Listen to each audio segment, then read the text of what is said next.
سلام، من میثم هستم با کانال لایف این پلن زندگی در لهستان در خدمت شما هستم. امیدوارم هر جا هستین حالتون خوب باشه. خیلی وقتتون رو نمیگیرم، بریم سراغ موضوع این ویدئویی که براتون ضبط کردم. موضوع این ویدئو در مورد اولین کار مهمی است که شما بعد از ورود به کشور لهستان باید انجام بدید. به عنوان کسی که تازه وارد کشور لهستان میشه، اولین چیزی که شما احتیاج دارین شماره پسل هست. شماره پسل یه شماره 11 رقمی است که از طریق شهرداری محل سکونتتون براتون صادر میشه توی برگه آچار و این شماره برای همه کارهای اداری لازمه. افتتاح حساب بانکی، ثبت پزشک خانوادگی، کارت اقامتتون و خیلی جاهای دیگه. هر جایی مثل شماره ملی خودمونه، یعنی هر جایی که شما برین شماره پسل لازمتون هست. پس اولین کاری که باید بعد از ورود به کشور لهستان انجام بدید یعنی چیه؟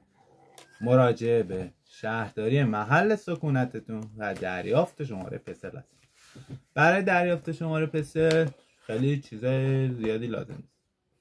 پاسپورتتون که مهر ویزا داخلش هست، اون برچسب ویزا داخلش هست، پاسپورتتون، قرارداد اجاره خونتون یا سند خونه‌ای که دروش زندگی میکنید.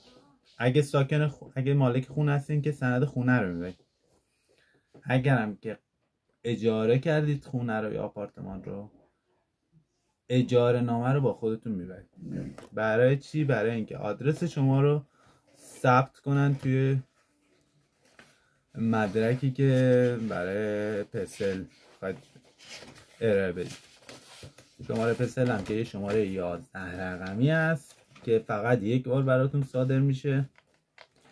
بس باید همه جا همراهتون باشه، یک کپی ازش همراهتون داشته باشین. حالا بعدن دیگه که کارت دیگه‌تون رو که گرفتین، مثل کارت اقامت و کارت بهداشتی که براتون حالا صادر میشه از طریق کارتون یا خودتون دریافت میکنید از محل بیمتون، برای همه جا لازمتون هست. همچین برگه‌ای رو بهتون میده شهرداری محل سکونتتون، بالاش نوشته. حالا من ببینید شماره پسل هست، میاد پایین یه شماره، اینجا شماره رو نوشته. این برگه‌ای که مهر قرمز داره اینو به جای ارائه ندید، همیشه کپیشو همراهشون داشته باشین. اگر جایی خواستن ازتون بگیرن برگه رو، کپی رو میدین، اصل پیش خودتون نگه میدید. اینجوری نیست که شما اصل این نامه رو هر جا خواستن بدید، چون یه بار بیشتر براتون صادر نمیشه اصلش، و اگر گم بشه یا جایی ارائه بدید و بعدم بهتون ندم، مسئولیتش به خودتون است. بعدم این که همینجوری که گفتم این شماره برای همه کارهای اداری لازمه. اگر خدای نکرده پاتون برسه بیمارستان، حالا یا هر احتیاج به پزشک داشته باشین یا هر کار دیگه، این شماره لازمه براتون، چون شماره ملی شما، یعنی شماره شما توی کشور لهستان، یعنی شماره ثبتی شما توی کشور لهستان، شماره پسل شما هست.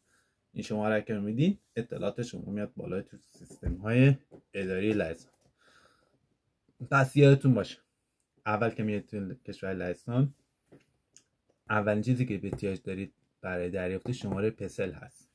برای کارت اقامت، برای تبدیل گواهینامه رانندگی، برای افتتاح حساب، بیمارستان برید، هر جا برید لازم دارید این شماره.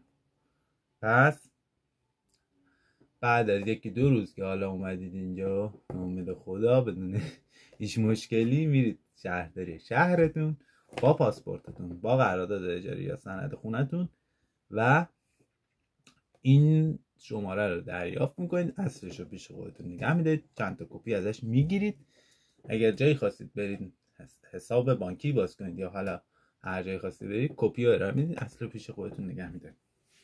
پس یادتون نره وقتی اینجا اومدید شماره پسل رو دریافت کنید. همتون رو به خدای بزرگ میسپارم. تا ویدیو بعدی، خدا نگهدار.